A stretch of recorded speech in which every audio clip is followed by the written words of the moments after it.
और आज पीयूष को मिलने वाला है उसकी लाइफ का पहला फोन। कहानी खुद को पहचानो। राघव एक छोटे से शहर का साधारण युवक था।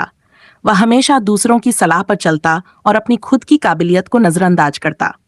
वह जो भी काम शुरू करता, लोगों की बातें सुनकर उसे अधूरा छोड़ देता।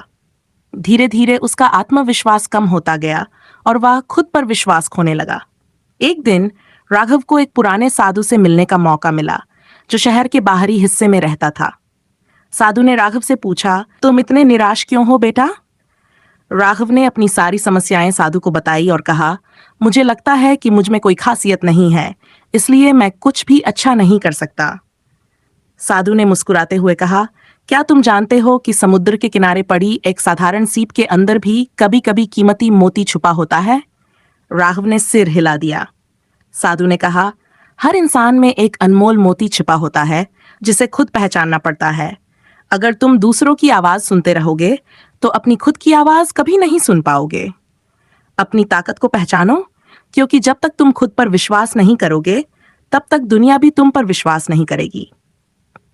साधु की यह बात राघव के दिल में घर कर गई। उसने तय किया कि अब वह खुद की पहचान करेगा और अपनी क्षमताओं पर भरोसा करेगा।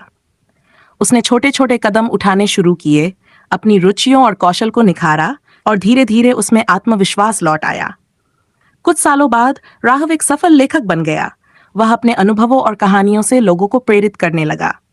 आज वह समझ चुका था कि असली सफलता तब मिलती है जब इंसान खुद को पहचानता है और अपनी काबिलियत पर भरोसा करता है।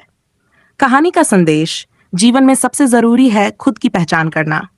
जब तक आप अपनी ताकत को नहीं पहचानेंगे, आप दूसरों की राय से प्रभावित होते रहेंगे। अपने भीतर छुपी प्रतिभा को खोजिए और उसे निखारिए, क्योंकि वही आपको सफलता की ओर ले जाएगी।